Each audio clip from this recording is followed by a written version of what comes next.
क्योंकि जब भारत आजाद नहीं हुआ था और जब फिर भारत आजाद हुआ या होने के कगार पे था, तो हमारे नीति निर्देशकों ने, हमारे कुछ लोगों ने सिर्फ सत्ता पाने के लिए इस देश के साथ खिलवाड़ किया।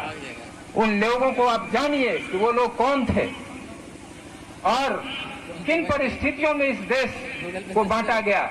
और जैसा कि आप जानते हैं कि 1971 में बांग्लादेश आजाद हुआ था और उसमें भारत की महती भूमिका थी, लेकिन बांग्लादेश पर हमने कब्जा नहीं किया। श्रीलंका में हम घुसे इंडियन पीस कीपिंग फोर्स के नाम से, लेकिन हमने कब्जा नहीं किया। इस देश के लोग जो मिट्टी मिल जाती है उसी पर भरोसा करते हैं, जो जमीन मिल जाती है उसी को ईश्वर का दिया हुआ रूप समझ करके अपना लेते हैं। लेकिन हमारे बगल में चाइना है, हमारे बगल में पाकिस्तान है, जिन लोगों की नीतियां और रीतियां आप सब लोगों के सामने में है। ये लोग उपनिवेशवाद को पसंद करते हैं। ये लोग चाहते हैं कि जो दूसरे देश हैं, छोटे देश हैं, हम उनको अपने कब्जे में कर लें, उन पर हम शासन करें। लेकिन भारत राम राज्य में विश्वास रखता है। ये विश्वास है कि सबका साथ हो, सबका विकास हो और सबका विश्वास हो, और यही लोकतंत्र की जड़ है। और जब तक ये जज्बा, ये विश्वास हमारे समस्त भारतवासियों के हृदय में रहेगा, तब तक कोई शक्ति झांक नहीं सकती है, कोई शक्ति इस पर आंख उठा करके देख नहीं सकती है। तो दोस्तों, आज इस मंच से मैं जो कह सकता हूं वो यही कह सकता हूं कि राष्ट्रवाद की जो चेतना है, राष्ट्रवाद को जो दिया है, उसमें हमेशा तेल भरते रहिए। अपने शरीर को हमेशा सशक्त बना करके रखिए, क्योंकि न जाने कब आपकी जरूरत उन सीमाओं पे पड़ जाए जहां जाना आपका जरूरी हो जाए।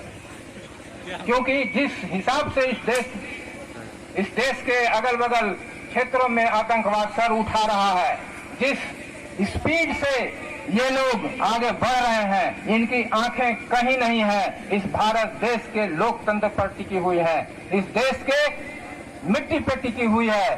पहले भी भारत आक्रांताओं से जूझता रहा है और आज भी उन्हें आक्रांताओं का शिकार हो सकता है अगर आप कमजोर हुए, आपने राष्ट्रवाद अगर नहीं जागा और आप सिर्फ अपने बिजनेस, अपने प्रोफेशनलिज्म को देखते रहिएगा, तो हो सकता है कि वो जो शक्तियां हमारे देश की सीमाओं पे खड़ी हैं, वो सीमाओं के अंदर आ जाएं।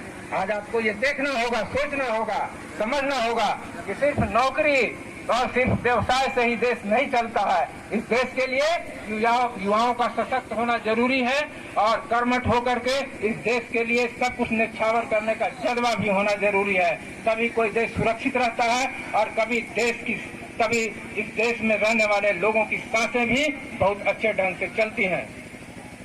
तो इन्हीं चंद शब्दों के साथ में मैं पुनः आने वाले यहाँ जो लोग आए हैं उनका शुक्रिया अदा करते हैं, उनको बधाई भी देते हैं, उनका अभिनंदन भी करते हैं।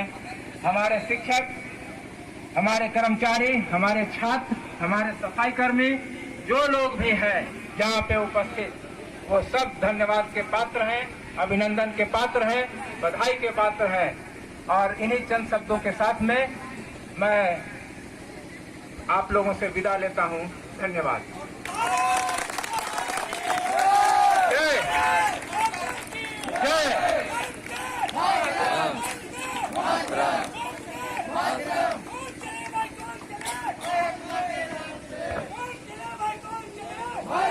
सारे जहां से अच्छा हिंदुस्तान हमारा, हम बुलबुलें हैं इसकी एक गुलसिता हमारा।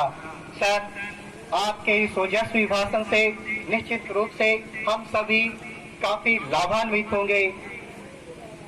आप सभी सज्जनों से अनुरोध है कि आप जिस प्रांगण में उपस्थित है, यह महाविद्यालय 1870 का बना हुआ है और 150वां साल भी मना रहा है।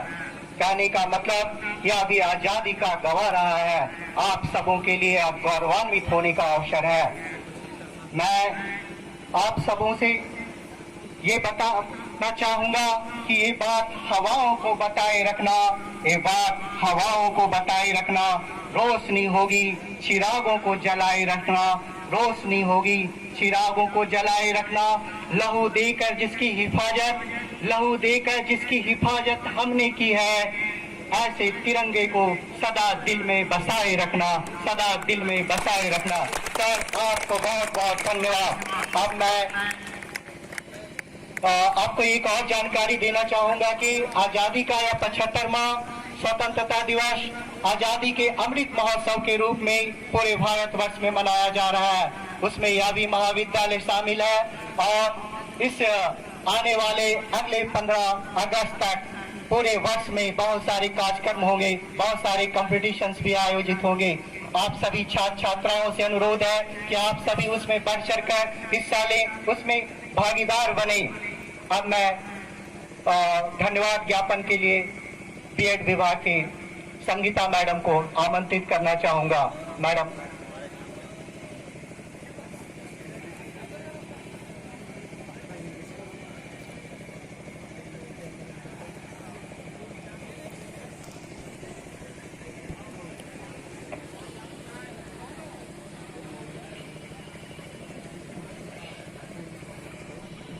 कलम क्रोधित हो पूछती है, कलम क्रोधित हो पूछती है, क्या लिखूं?